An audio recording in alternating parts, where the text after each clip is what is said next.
All right, my friends, we're back again for the long essay question with Josh Bailey. So if you can hear us and you can see us, type into the chat the thing that you like doing the most over the summer that you're going to miss once school starts. There we go. Let's see where you guys are at. Staying up late, sleeping in. I love being able to eat and use the facilities whenever I want. Right? Not right. Third period. Those are the slight benefits not a lot of people think about. So those are two. For sure. Aqua jogging classes. That sounds dope. Also reading. That's so real, right? When you have that like stack of essays and you just want to read a fun book and you can't.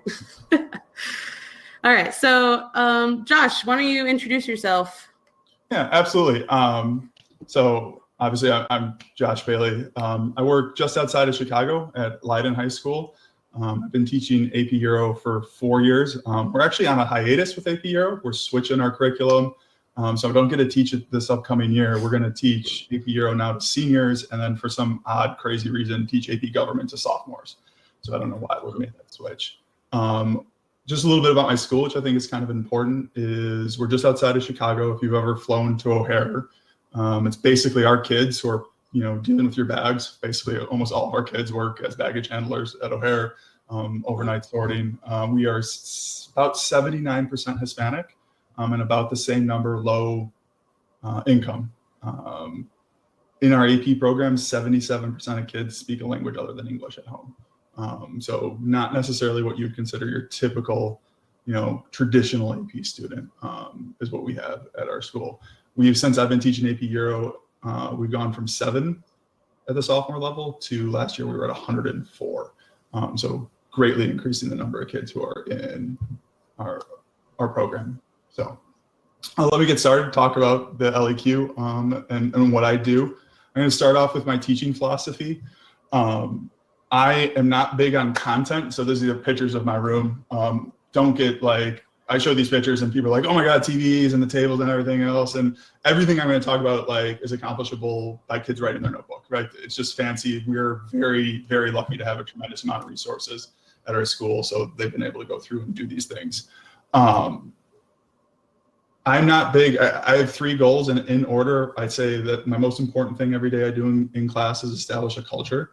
I think with the kids that we teach, if there's not a culture for them to buy in, they don't go home and do the work that we're asking them to do. And then skills is second, and then content is last. And so I would say about 80 to 90% of the time that I'm spending in class is directly related to skills. There are only about 8 days where I come in and say, okay, I have to get this content done, right? We're either working on LEQ thesis writing, which is a big portion of what we do every day, or working with documents, one of the two. So most of what I do in class, I'm not talking, the kids are working in groups.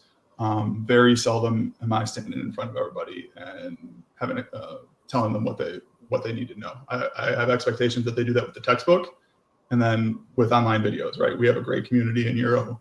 Tom, who just gave the multiple choice, creates great videos. Crash Course has great videos. Bunch of content creators for Euro. So I'm able to give those to people who know way more about the content of history. Tom Ritchie's probably forgotten more history than I've ever learned. So let them do those things. So here's the order in which I address the skills. I start with evidence, and I'll talk more about that in a second. I'm going to go through each of these points, and I'm going to talk about, I've graded for the last 3 years. I didn't grade the LEQ this year. I graded the DBQ, but I've graded the LEQ in the past. So I'm going to go through the rubric and kind of some of the teaching points for the rubric, and then I'm going to walk through kind of some techniques I do in class. I try to do the first 4 of these before the first test, and that's because I want the kids to write a full essay on that very first test. So I rush through them. They're probably not particularly well done at first, but then we constantly go back at them, particularly contextualization. I do a crappy job getting that out to them right away. But I want them to write a full essay so I can start to diagnose where each individual kid needs some extra time. So I try to rush through 1 through 5. And then number 5, or 1 through 4, number 5, I'm not teaching to most kids. And I'll talk about that in a second. But that second analysis point, I'm not requiring that for most kids. And I'll explain that as I go through the rubric. Quick question. Do you start with any type of LEQ first? or I do you just? and I'm going to get to that when I get to the thesis. I do continuity and change over time, and not because it's the easiest, but I'm going to mention this when I do the thesis because it fits what I in Euro with the first unit. I think it works really well with the Renaissance. So I do it there, and then I build throughout that, and I'll explain why I chose the order that I chose in a second. Okay. So evidence. So the rubric is very, very simple for evidence. 2 points. The first point is by far and away the most earned point on the essay.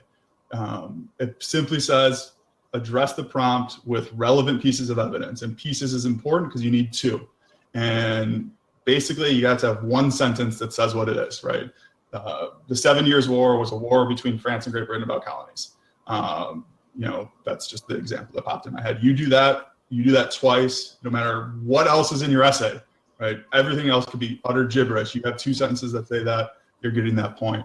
I'd say probably about 70 to 80% of the essays you grade receive this point. Don't receive, a lot of those don't receive any other point, but that's a simple, easy one to get. I think that's just basically, do you know some stuff about the time period? The harder one is the second evidence point, which is using those pieces of evidence to support an argument. And so this is a change in the new rubric as opposed to the last rubric. The last rubric said to support the thesis. So you had to balance the evidence between both of the points in your thesis. Technically now, and if you look at some of the scoring guidelines from the different histories, you can do this all in one paragraph. If you have one paragraph that's a good argument, 2 good pieces of evidence, and you argue it well with a good topic sentence, you're going to get both of these evidence points no matter what you say in your second paragraph, which is not true in the past. So 2 of the key problem areas that you see when we graded this is no clear argument being made. I think topic sentences is a big thing I stress in my class. What are you going to argue here? What are you going to argue there? What are you going to argue here? And then it's just not fully developed or explained, right? So that first sentence wouldn't get you the full points if you're writing an essay about, how colonization affected the geopolitical situation in Europe. You'd have to talk about, the colonies trading hands, why England and France got involved in a war between Prussia and Austria. So those are the teaching points in terms of what I've seen grading, particularly last year, and I think those are very similar this year as well. Quick question. So for that first evidence point, how do we know the line, like the number of evidence the students need to get that point? We've been told, and I've been told twice, the College Board, you've graded, sometimes, they kind of change the answer, but 2. Evidence means plural. The minimum bar to get that point is 2. I tell my students 2 per paragraph. And that's just insurance. You're going to hear me constantly talk about insurance, right? Like we're doing things repetitively to get insurance. And so I'll tell them 2 per paragraph. That gives them 4 pieces of evidence. It gives them 2 times to try to grab this, and then 2 times to try to grab the second point as well. Awesome. So they told us simply 2, anywhere in the body paragraphs. So I start here. I start here because, I try to have all of my content done outside of class. Now that's hard, right? Most of my kids have never been asked. We don't teach any history anywhere in our curriculum up until sophomore year. So a lot of kids don't know how to take notes in a notebook, right? Don't know how to read a textbook, don't know what they're looking for. And so I think by doing evidence first, I think you're helping with that skill, right? You should have these things here in your notebook as we're talking about them, right? If you can't come up with evidence here from either your head or your notebook, you took bad notes, and we'll talk about that. I think it's also easy for kids to wrap their head around. They just got to list a bunch of things on a list. I think you can work on it with any historical thinking skill, and I think the historical thinking skills you should pair to the content, not necessarily do them in any specific order. And then I teach my kids to plan the essay by just writing lists of evidence down that they remember. That's what I teach them to do on the day of the AP test, and then formulate a thesis there. So I think those are the 4 reasons why I start with evidence. So some of the things I do is, and the biggest thing I do is simply, this is day 4 of content for me. Like I do, my whole first week is like team building stuff and everything else. So day 4 of content, I throw a thesis up on the board and having them brainstorm on their tables or in their notebook a list of things they could use to support that. So this is on the second, the day before this, I do an art day. And so we go over and we look at various different works of art in the Renaissance. I throw this up on the board. We talk about what it means. We talk about secular. What does secular mean? That's a word many of our kids don't know. And then how do we illustrate change? What is change? And then the kids brainstorm a list from what they read in their textbook and what we did the other day. And then I show them this one. And that takes probably the whole period. Some years that takes 2 of the periods that we're working on. And then we do that one as well. And as you can see, I'm kind of introducing the thesis right there too, right? Like they're exposed to a thesis before we even talk about writing a thesis. So here's some examples of kids, right? We use the boards. Kids have their phones. They're taking all sorts of pictures. These are random ones. These aren't examples of that one because I had to rely on kids. I said, shoot me any pictures you had. And these are the only ones they had. And they were like, sorry about it. And it was really funny. But you see here, I'm constantly doing that. And what I'm doing as the kids are doing this is I'm going around. The thing I like about the boards is it makes it more visual for me. So I can walk up to a kid and go, look to see, are they including the pieces of evidence? And this allows me to check their notes basically, right? Is I can go up next to them and be like, okay, well, you're missing these key points here. And I'm looking for key points that they're supposed to be from their notes and from their textbook and from whatever their homework was the last night. And so then, right, if I see that, I'm pulling that kid out the first week and say, hey, you gotta come after school real quick and let's talk about what you're doing for your notes. Which I think really helps. I think one of the reasons kids don't take notes is they don't know how to do it. And so it's not very useful or meaningful for them. So that's one of the reasons we do it. 2, I think it reinforces the content. They're doing this in their group too, which kind of puts some added peer pressure on making sure that they have everything as well. And making sure, right, like if you can't do this, if you don't have your notes done, you're not just disappointing me, but your group members are relying on you to help them out as well. So just to jump in really quick, someone had asked before that, like, wondering how to teach the essays early in the year, but also balancing the content. And I think this is a great example of how you would do that. So it's not that you're asking them to write a long essay question in the first week, but you're already like building in the skills that they'll need to write an essay. Is that correct? Yeah, absolutely. Right. And like, I'm doing 3 things here, right? I'm teaching how to figure out evidence. I'm assessing their note takings, right? And 3, it's a formative assessment on whether they understand something, right? As they're writing on the board, and particularly when we get to the second part, as they're writing on the board, and I'm seeing kids totally miss, they're writing down, for secularism, they're writing down, I can't think of the David, right? All of a sudden, like, I know they don't know what secular means, right? Like they're writing a piece of art that's a Bible story, right? And so at that moment in time, I stop them, right? We have another conversation and I address it right there, right? And so it's a constant formative assessment of the content, right? And I'm letting what they're writing on the boards drive what I'm going to talk about that day. Right. So while I say I don't talk about the content, I don't make a conscious choice of like, these are the 5 things I'm going to talk about today. I'm coming in knowing I want kids to know these things. If I don't see evidence of that on the boards or in their conversations, I got to stop and I got to talk about it. Yeah. And so, so I think some of the questions around like notes and whatnot. And so I think you teach how to take notes in the first week, but then you also, well, just to like hit at some of these questions. So a couple of things like, teaching note-taking in the first week is super important, especially if you're teaching AP World, because those students are typically younger and this is their first AP history class. And so just to like clarify a few things, like your students might be a little bit older than some of the AP World kids. And so some of the concerns in the chat are like, but how do we teach notes and LEQs? So I think you sort of have to balance it.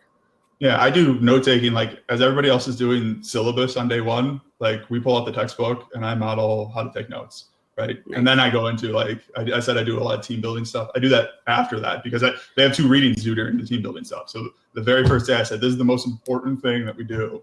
I model note-taking and then, right, I'm using that this activity as feedback on whether they're doing it. And I'm also looking at their actual notes, right? Like I'm seeing the things they wrote and the style I want them to take them in. And nice. I just use Cornell notes with summaries at the end of each section. They fight me tooth and nail on the summaries. They hate the summaries, but that's what I use. And I also have taken the course outline, the objectives that AP gives, and I've broken it down to where in the textbook they are. So they get a list of those. And what I'm going to do when I teach this again is I got to put them in more student-friendly language. But basically, it's like, here are the things that you need to know, right? And there's a running doc that they have of those. So that they know what they're looking for as they go through and what the important thing is. Because I think that's one of the things kids struggle with is what's important versus what's not important to write down. Okay. Awesome. Thank you. Yep. So moving on, those are examples. And then, so like some other things I do. So, right, like most of my time, I do two major things for the LEQs. I'm doing that, and then I'm going to do, basically it's that, but then they also write a thesis. I would say that it ends up probably, those two activities are probably 20 to 30% of my class, are just simply those two things, because I think they accomplish multiple things that I'm going for. So some other things I do for content, right? Some games to kind of break it up and not just be like, okay, we're gonna read a document, now we're gonna write a thesis, we're gonna read a document. So we do this, right? Like, okay, I'll put a topic on the board, Renaissance, River Valley Societies, and I'll go, everybody stand up at your table. They go around in a circle, they got 3 seconds. You know, if they can't answer it, they sit down, winner, yay, everybody clap, give them prizes, whatever, give them little Snickers. They love that. Put their name on the board, they love that. I sometimes have a recorder, and then they sort that into different, I do social, political, economic, and cultural, intellectual. So sort that into that. So they're doing something other than just rote saying what, here's a bunch of, you know, facts I remember. So that's one of the things I do. Two, I love doing this one later in the year. I don't start with this, but like I'll give them a secondary source, and I'll have them identify the claim and then provide evidence to support the author's claim that they know of. I'll take all that part of it out. And I do this because I graded an SAQ once that asked them to do this, and that was the hardest part of that SAQ. And so I think, and when we look at any of the IPR data that I get for my kids, this is still by far and away the thing that they struggle with the most, is reading secondary sources and having them do that. I do this a lot. I just cut up little slips of paper, right? And then I do two things with them, which are they sort them into categories that work, or I'll have them out on the piece so they have it in their table. They'll have it out in the middle of the table, and I'll say, all right, which piece of evidence supports this thesis, right? And I'll throw it up on the screens, and then I'll have to grab it before anyone else, and it becomes a game. What I love about this one is generally there are multiple pieces of evidence that work to support a thesis, right? So I'll say, this is the right answer. And like, I'm waiting for a kid to go, no, it's not. Like, what about this one? Right? And that's when I start to introduce like the second part of the evidence. Okay, explain why that one also works, right? And we're doing that as well. Walk around, this is really hard for them, and they usually hate this. I'll put 8 pieces of evidence on the wall and then just say, all right, and I do this at the end after we've introduced all 3 historical thinking skills, write a thesis that you could use that as to support. So then they go through, they love just doing cause effect. Like, oh, I could show the causes of absolutism by that. And then I have them come back, and then they exchange those theses, and then the other kids in the group have to come up with additional ones. Right, so here's my thesis that I wrote for that first piece. All right, now come up with 3 other ones. So we do that as well. Cool. Evidence point 2, I think, so for a lot of the historical thinking, so this is the one that's, can you use it to support an argument? So the one, I think topic sentences are hugely important here to communicate to the reader. But I think for any time we get to thinking skills, I think what's important is practice and modeling. So almost every time we do it first semester, I'm pulling out, so I'll throw out their evidence, they'll have the thesis up there, they'll create a list. We'll go over that list. We'll make sure that it's kind of, everyone has the same thing. I'll say, all right, give me one, and then I'll model how that fits, right? So on that first one, we'll talk about the School of Athens, right? And we'll go through the School of Athens. Why is that secular, right? And we talk about it, and I model the idea of, hey, it's a painting on Greco-Roman thinkers who weren't religious. And what's even more important about this is it's for the Pope, right? The Pope chose in his library at the Vatican to paint something that wasn't a religious symbol, that chose different ideas on that. And I'll model that, and then I'll have them do that in groups. Conversation where basically I think, pair, share, right? They turn to the person next to them, they think, and then they write it on the board. I come around and I'm giving them feedback constantly on that as well. And I think that's the most effective way to do that. I am getting some formal stuff, and I'll talk about that later of how I grade that. But anytime we talk about evidence point 2, reasoning point 2, I think you have to model. And then the only time you can give really, really good individual feedback is when they actually write. Okay. So then thesis is next, and I do this like 2 days after I do evidence.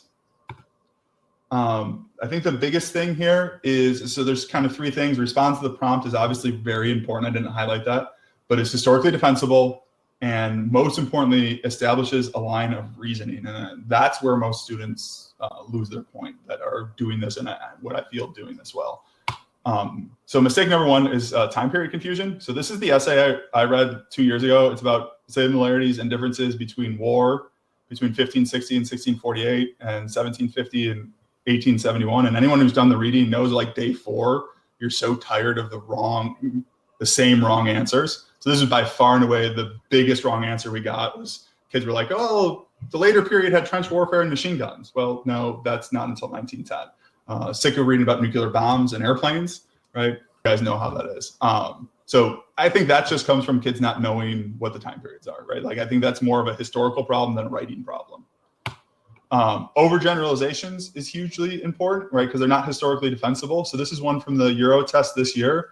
The major difference between the two revolutions was that the Glorious Revolution created a democracy, and it didn't. It created a represented, limited or constitutional monarchy. So this is, I know where the kid was going, and these are the ones that, like, break your heart, because, like, particularly if the rest of the essay is good, right? You know, the kid is just a time thing. If he had a chance to go back and change it, they probably would have. But you see a lot of always, never, and all, and those aren't historically defensible in most instances. And so those are important as well. By far and away, the place that most kids who are doing other things well but don't get the thesis point is they use broad categories. So instead of giving me something specific as an analytical reason, they just say, well, they were different because of similar because of economics and different because of politics. That's not enough, and that's not going to get you the point. So a better example is in both time Europeans explored for economic gain. That's more specific, and they differed in how Europeans treated and governed the native peoples, which is what you mean by political. So a lot of people do this, and I would say most people who don't get the point, who attempt to get the point, that's their main problem, is they're just saying economic, political, or social.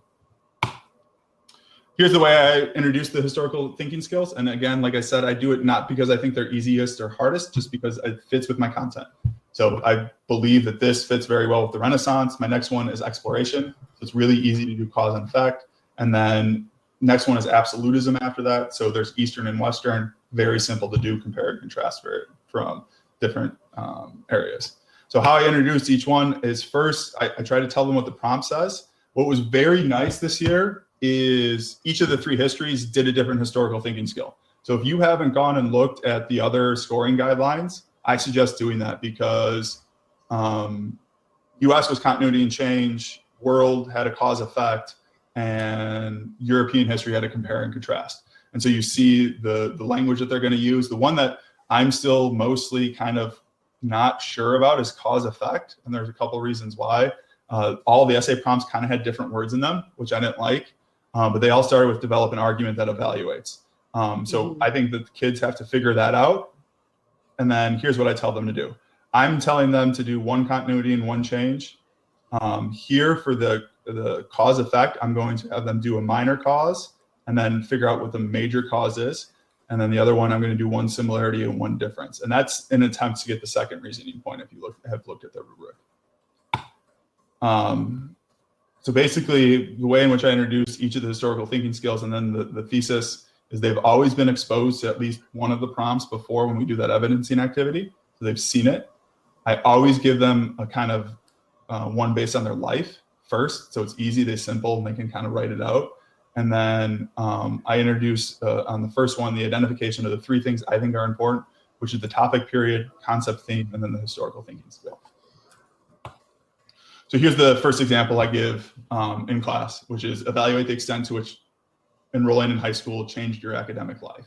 And so the first thing I teach them to do is, okay, what's the topic and period, which is where my evidence is going to have to come from? What is the theme, which is what I'm going to have to make sure my evidence speaks to? And what's the skill I'm being asked for? So we analyze that here. So the topic is high school. All of my evidence has to be something that's happened to me in high school. And then I have to talk about how that relates to my academic life. So I'm not going to be talking about my girlfriend. I'm not going to be talking about driving a car. I'm going to be talking about homework. I'm going to be talking about classes. I'm going to be talking about those types of things. And then they have to go through and write out a thesis for that, right? Just to write something low stakes so they can understand how the thesis is structured. And then we go through and we do it a bunch and then we just do it a bunch for the various different ones. And so I can go through all these. I don't want to spend all that time, but here, this is the next one I do after the art one. Evaluate to what extent the Renaissance changed education. And we talk about what that is. And then we work on that. And so that's the first essay that they write a thesis for. Comparing what's the similarities and what's the differences. And then here's one for world as well. So I'll skip over that. Here's I take them through, this is how I tell them every time that they're presented what they're going to do. And so list all the information about it, about the topic in the period. I tell them not to censor themselves at the first part, just write anything. And then second step is now go and cross out anything that doesn't fit with that theme. If it's not economic piece of evidence, cross it out. Figure out what your change is, figure out what your continuity is, and then put those together and write one thesis. And we would just model constantly in class. So you can see these are different ones that we do throughout the year as well. I don't need to go over all those. Contextualization. The biggest problem with contextualization from the grading is the kids don't try it. Or they just totally misunderstand the chronology. I can't speak to the essay. I grade the not mainstream DBQ, but European history, they love to talk about Hitler, even if he has nothing to do with the prompt. I don't know why, but the military history one, we got Hitler. The Bismarck DBQ I graded 3 years ago, Hitler. And then the one I graded this time had nothing to do with Hitler, but I'd say half the contextualizations that were wrong were about Hitler.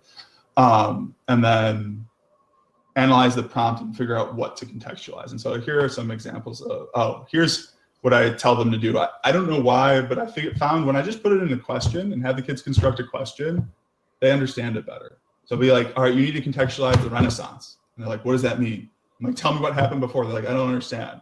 So I had them take that topic period and just convert it to a question. So the prompt is evaluate the extent to which the Renaissance changed education. The kids are like, okay, well, the topic is Renaissance and the concept is education. So just change that to a question. Before the Renaissance, what was happening in education?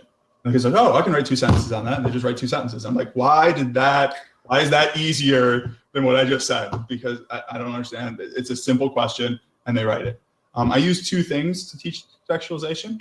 Let's go to this. Oh, shoot, that was supposed to, can you delete the, that was supposed to animate. It's because it's a PDF. Can't fix it right now. I can just share your slides if you want. Yeah, that's fine. So the thing that's shown above is what I do. Not the only thing. I spend 2 weeks at the end to review, and basically what they do is a big contextualization chart for the 5 themes at the end. It takes a week of time for them to do. That's the biggest one because I think that's putting things in chronology is the most important. I think it's important for the multiple choice. I think it's important for the SAQ, and I think it's important for both the DBQ and the LEQ. So they do a big contextualization. Can I delete it on mine? Here. Can you see it now? Yeah, there you go. So I do this graphic organizer, and basically the reason what it is what's going on before, what's the spark that changes it, what is it, and then what happens after. So when I have them write contextualization, I have them do both of these things. So tell me what it was like before, answer that question from before, and then at the end, what's the spark that changed it? So for exploration, they're going to say the Europeans were isolated. They were only engaged in trade through the Middle East and the Ottoman Empire, and they wanted to seek out new spices. And then the spark is Christopher Columbus. And they're going to say this changed when Christopher Columbus and other explorers went out and sought the new world, right? And that's going to lead them to their essay. And if you do those 2 things on the AP test, you give me kind of the big broad picture and something specific, there's not a grader in the world that's not going to give you the point for the contextualization. So those 2 points together. This is new for this year that you weren't able to do this before, but if you actually tell me what happened after the prompt, you get the contextualization point as well. So I'm going to have kids, I saw that on the grading outline this year, I'm going to have kids do that in the conclusion. So instead of synthesis, I'm just going to have them, okay, what happened next? Write in your conclusion as insurance, just in case your first contextualization wasn't bad. It's in, if she puts you're going to put the slides up, Amanda? Yeah. Yeah, so it's in all my links. I have pictures and I have links to the Google Doc. They should be shared to anyone with the link, so you can get the copies of them down below as well. This was the other slide that you have. This chart, do you want this one too or no? Yeah, and so that was the one. That's what I do. That's my review. So my review at the end of the year is 5 days of kids filling out that chart on their own. Like I said, I think contextualization and putting things in the right time period, I think Tom talked about it in the multiple choice, right? The most important thing is identifying the context of the document, right? And that's going to allow you to answer the question more effectively. For sure. All right, let's bring back the slides. Yeah, I couldn't even, world history, you'd have to do like 500 years, wouldn't you? How long?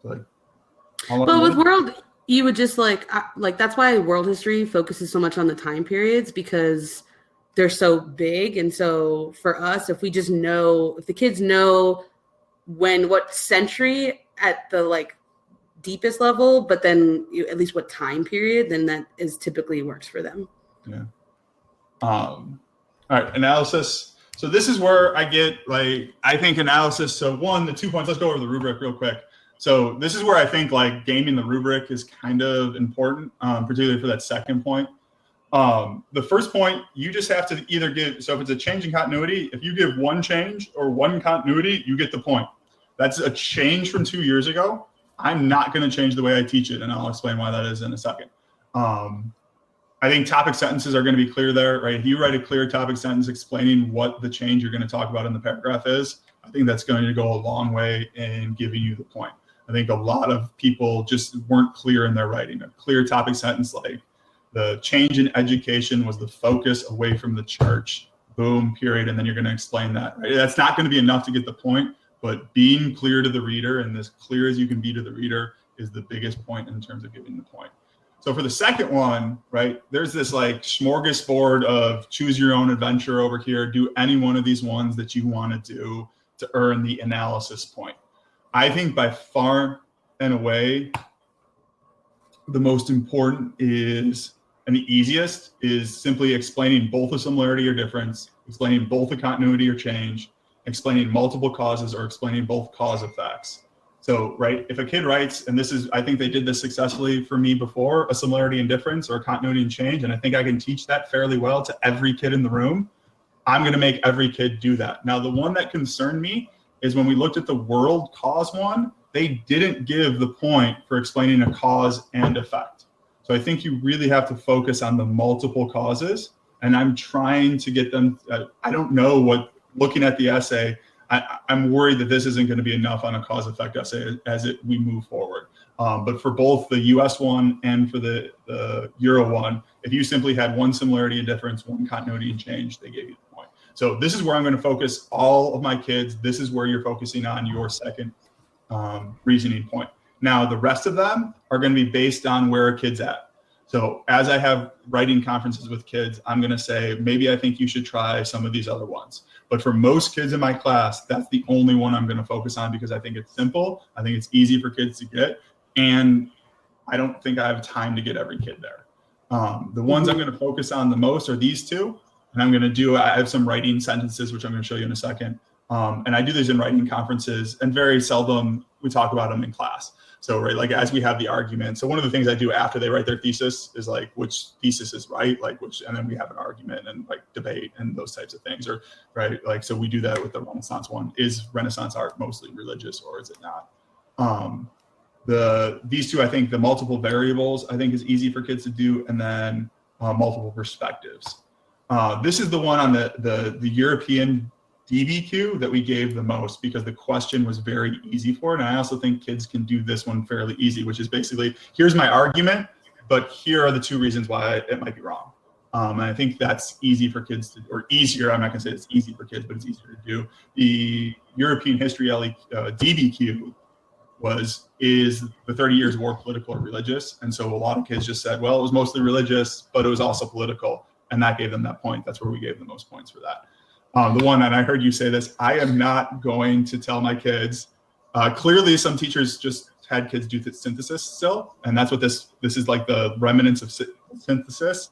I think in the 1,000 essays I wrote, it was attempted maybe 10% of the time, and I probably gave the complex understanding 3 times for synthesis. I think kids are terrible at it. I love it. I think it's great. I'm still going to teach it and have kids do it in class, right? I'm going to ask kids to compare across time periods, but I'm not going to try to have my kids do that at all because it's really, really hard to do. Yeah, I actually, with that one, I taught that one specifically. Like that was the one that I wanted my students to get because I felt like in world history, I don't know, maybe this is just different because we have so many years compared to APUSH or AP Euro, but there's so many connections that kids can make between like even just like 20th century and like classical era that if they just know, like I had one kid that knew the Soviet Union in the 20th century really well, and he was essentially able to connect that to anything else in history. And so every time he wrote it, he would get the point. And so I don't know, maybe it's just a world thing, but I like that point. I find that a good way to get it, but it might just be different with world. And it is, and I could totally see that point of it. This is the Hitler point, right? Like this is where every kid tries to relate everything to Hitler, and very few things in life are, or very few things in our class are. The essay I graded had a very, very obvious connection, and kids that tried to do it just didn't do it very well. They didn't use it. They weren't insightful. They're just like, and it was also like this, and they moved on. So maybe if you teach it, there's so many other choices here. I think my time is better spent absolutely doing this one with all of my kids. And then for insurance reasons, doing one of these other 2 with some of the other kids. So here, and these links are here, and these are just screenshots of these. So in the speaker notes, basically I do 2 cheat sheets and we talk about them and we go over them in class. This is an outline of what they need to do. And then this is sentence starters. I find that when you talk with kids, they don't have a problem with the historical thinking skills or any of those other things, right? Like they can talk about them, but when it gets to putting pen to paper and particularly a time crunch, they freak out. So basically what I do is I give them these and I say, use these on the LEQs. And I had like these grandiose things, like I'm going to take it away. I'm like, I got to take it away here. Like I was going to take it away in the first essay of second semester. I was going to take this away, and then I was going to take the outline away, and then I was going to take the sentence starters away later. What happens is kids just put them away, right? Like they use them. Everyone uses them on the first ones, right? And then some kids start putting them away and don't use them. And by the time you get to the last essay, I didn't have any kids using them. So, right, like I think just let kids use them as much as they need to use them. But this really, really helped. Before I did this with the DBQ first in my first year, and right, like our AP US, which is after, teacher makes fun of it because he's like, all of you Euro kids use the exact same ways to introduce a document. And I'm like, yeah, but it's a good way. Like they all do it, right? And he's like, yeah. And I'm like, so why are you yelling at them? But they all, right? So I think this very much helps them. And then with my upper level, right, this is very basic. With my upper level kids, we'll start talking about ways to make this, their own. But right here, I just want them to get thoughts to paper because I know they have good thoughts. That just freaks them out when they get to paper. Going on. So how do I do all this then? So here's the crux of how I do right, those are all the strategies. Here's the crux of what I do. A lot of 1 paragraph practices is how I take, right? Like I'm constantly checking the tables, constantly checking what they're doing. And then I take a lot of 1 paragraph practices. So I'll be like, all right, write your intro now, right? And I'll do that. Or I'll like write the continuity and I'll take that. But I don't grade them all. I don't have time to grade those, right? This is formative. They're not going in the grade book, right? I'm just giving them feedback. I'll grade a quarter of them and keep track of the kids that I've given them back to. And I level with some kids, some of my, my high flyers, the kids are going to get 5s. They don't ever get those back, right? They get the writing conferences with me, but I give those. That cuts down on some of my grading. 2, this is big. I love doing this on those 1 paragraphs, like have them highlight where they think they accomplished whatever you're working on that day. So, right, if you're working on topic sentences, evidence, have them highlight that so you know what they think is those things, right? You can give them feedback there. And they can also do that with each other. So I do that occasionally. This is severely less effective, right? You have to spend a lot of time training kids to do this. And I just don't find I have time to do that effectively. So I do a little bit of it. We do a little bit with like the release from the AP. I think that's mostly useful. and showing them like, this got a 7. And the kids are like, this is terrible. And I'm like, it is, but it got a 7, right? Like, you don't have to be it doesn't have to be a masterpiece to get credit. And then I do individual writing conferences after every LEQ. And I focus on mastery of one skill during that time period. So like unit 1, I'm working on evidence. Unit 2, thesis is the big thing we're focusing on, analysis, and then content, right? And you can see going on. I let them redo that one skill. So I'm not reading the whole essay over again, right? So we sit down, we have the writing conference. I give about 8 minutes to the writing conference. We talk about all of the points, but I try to allocate half of that time for that one skill. And if they don't get that point, they go to the corner of the room right there and they do that one point over again. And we talk about how they're going to do that, whether it's one sentence or a whole paragraph. I think writing conferences are hugely important. Kids don't read your feedback, right? I think if you sit with a kid and have a conversation with them, they're going to listen to you. The kids are scared crapless of it because I read their essay in front of them and we talk about it. One of the things that the downside to this is time. When I went from 30 to 100 kids, I had to start building this in the class time. I couldn't facilitate it outside of class. So after every test, we do test corrections for the multiple choice section. And on that day, I'm able to get about 5 kids in, which really then allows me to do the other kids before and after school. So figuring out times to build this. And I think this is important. So I think I'm not losing anything by sitting with 5 kids during class and doing those in class. And kids love it, right? The kids do their corrections in class. It takes something off their plate. That's what I do.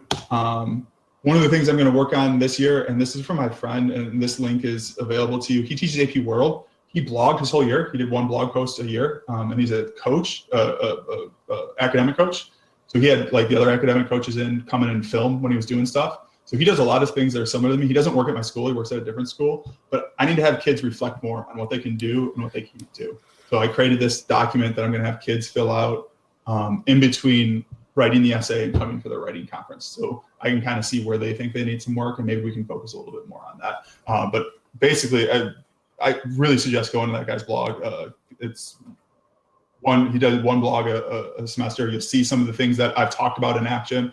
He's probably way better at teaching than I am. In terms of grading them, I don't grade the first one. It's just for feedback because I feel like I do a crappy job of rushing through everything. And then the other 2, I grade for the 3 points, which I'm going to talk about in a second. And then all of the points count for the 4 that I do second semester. So basically what I've learned from grading is basically you only need to get a 3 out of 7. 6. No, 6. Sorry. Wow. 3 out of 6 to get a 3 on the AP test. I'm going to tell my kids you need to get 4. And I'm going to tell them you need to get these 4 points. And so first semester, those are the ones I'm grading, and that's it. And then second semester, I'm going to add in these 2 points in terms of the grading. And then obviously it's like I do a curve, and I don't know the numbers off the top of my head, but like get them all right, it's 100%. One wrong is a 92, and then it goes down through there.